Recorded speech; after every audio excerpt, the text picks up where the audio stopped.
இருந்து ஒரு ஆள் வந்து இந்த ஒரிசா இந்த பகுதிகளில் இருந்து ஒருத்தர் வராப்புல, ஒரிசா சம்பந்தப்பட்ட இடங்கள் அங்க இருந்து ஒருத்தர் வராரு.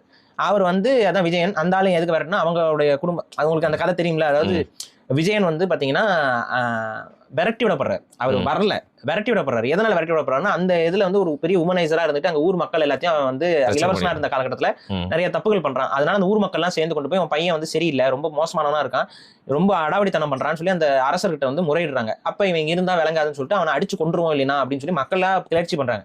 அப்ப வேற வழி இல்லாம அந்த அரசனுக்கு பையனை காப்பாற்றணும்னு சொல்லி தனியாவும் அனுப்ப முடியாது. அதுக்கு பதிலா கூட வந்து ஒரு 700 பேரோட நாடு கடத்துறாங்க விஜயனை.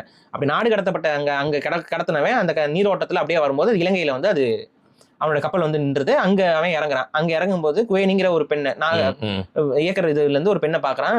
அந்த பெண்ணை திருமணம் செய்து கொண்டு அந்த சமூகத்துடைய தலைவனாக, அந்த ராணிங்கும்போது தலைவனாக மாறுறான். அப்ப இவங்களுக்கு வந்த வழித்தோன்றல்கள் தான் சிங்களவர்கள்ங்கிறது அவங்களே ஏற்றுக்கொள்ளக்கூடிய வரலாறு. அப்ப அதுலயே தெளிவாக தெரியுது அவங்களுடைய அவங்களுடைய ஆரிஜின் வந்து பிற்காலம் தான். இயக்கர் நாகருக்கு பின்னாடி தான் அவங்க வந்து வராங்க, வெளியிலிருந்து வந்தவங்க தான் அவங்களே சொல்லிக்கிறாங்க. சரி, பாலி மொழி வந்து அதுக்கு முன்னாடி வந்து அந்த அங்க வடக்குல இருந்து வந்திருந்தாலுமே இவங்களுடைய மொழி எல்லாமே தமிழோடு தொடர்புடைய மொழியாகத்தான் அந்த காலகட்டத்தில் இருந்திருக்கும். இது சொல்றது வந்து பாத்தீங்கன்னா ஒரு 2000க்கு முன்னாடி காலகட்டம்னு வச்சுக்கோங்களேன். 2000க்கும் ரொம்ப முன்னாடி, ஒரு 3000 ஆண்டுகளுக்கு முன்னாடின்னு வச்சுக்கிட்டீங்கன்னா அப்ப அங்க தமிழ் மொழி தான் ரொம்ப ஆளுமை பெற்ற மொழியாக இருக்கு. அப்ப சிங்களவர்களுடைய ஆரம்ப காலகட்ட மொழியும் தமிழ் மொழியாகத்தான் இருந்திருக்கணும். இந்த மொழி எப்ப திரிபடைந்து மாறுதுன்னு பாத்தீங்கன்னா மௌரிய படையெடுப்பு காலகட்டத்துல தமிழ்நாட்டுல மௌரியர்களால ஆதிக்கம் செலுத்த முடியல. கப்பல்ல இருந்து டைரக்டா கிளம்பி போய்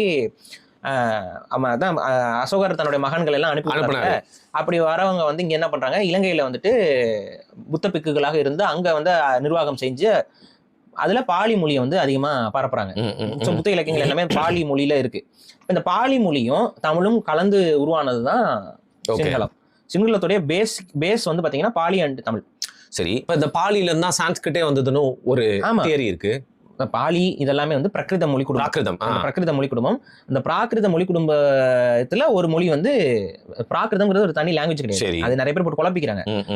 நம்ம சில நேரங்கள் சொல்லும்போது பாலி அப்படின்னு நம்ம சொல்லுவோம், சில நேரத்துல பிராகிருதம்னு சொல்லுவோம். இவங்க என்ன நினைச்சுக்கிறாங்க, நீங்க அன்னைக்கு பிரகிருதம்னு சொன்னீங்க, இன்னைக்கு பாலின்னு சொல்றீங்கன்னா நீங்க தயவு செஞ்சு தேடி பாருங்க.